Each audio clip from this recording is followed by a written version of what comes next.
সবাই বলে কোনো ধর্মই খারাপ কথা বলে না, ইসলাম একই কথা বলে। কেন তার সমস্ত পৃথিবী তৈরি করতে 6 দিন লাগলো? আপনি 9 মাস পরে জন্মাবেন, এতগুলো মানুষ দোজখে যাবে? তিনি অবাক হচ্ছেন এতগুলো মানুষ কিভাবে দোজখে যাবে।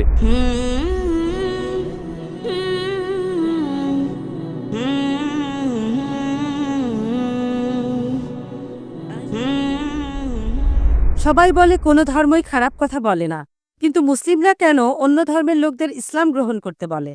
বোন, আপনি বললেন সব ধর্মে ভালো সব কথা থাকে, কিন্তু মুসলিমরা আমাকে ইসলাম গ্রহণ করতে বলে কেন? অন্য যেসব ধর্ম আছে সেগুলো যা বলে তার বেশিরভাগ কথাই ভালো, তবে ইসলাম ভালো কথা বলার পাশাপাশি আপনাকে দেখাবে কিভাবে সেটা অর্জন করতে হয়। আমি উদাহরণ দিয়েছি, সব ধর্মই বলে চুরি করো না, ইসলাম একই কথা বলে, তবে ইসলাম দেখিয়ে দেয় কিভাবে সেই অবস্থানে যাবেন যেখানে কেউ চুরি করে না।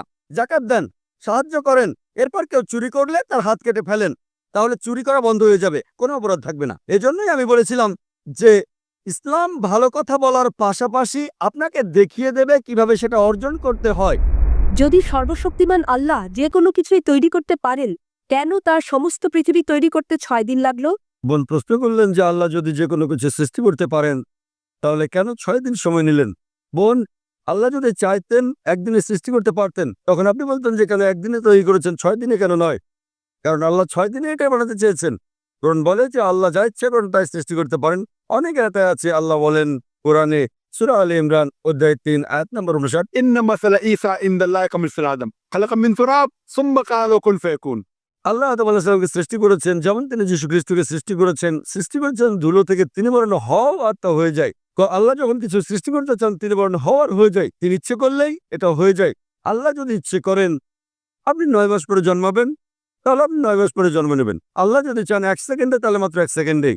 তো আল্লাহ চাইলেন যে তিনি কোনো কিছু 6 দিনে সৃষ্টি করবেন, তাই তিনি করলেন। পৃথিবীতে অনেক মানুষ ভুল কাজ করছে, আমার ভাবতে খুব অবাক লাগে, এতগুলো মানুষ দোজখে যাবে? তিনি অবাক হচ্ছেন এতগুলো মানুষ কিভাবে দোজখে যাবে। আমাদের এই জীবনটা হলো পরীক্ষা। আপনারা যদি ভালো করে দেখেন যে নিচু গ্রেডের পরীক্ষাগুলোতে বেশিরভাগ ছাত্র পাশ করে, তবে উপরের লেভেলে গেলে সেখানে পাশ করাটা কঠিন।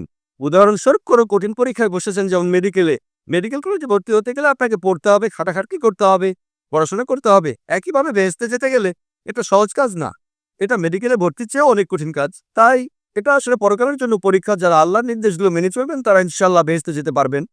আশা করি বোন উত্তরটা পেয়েছে।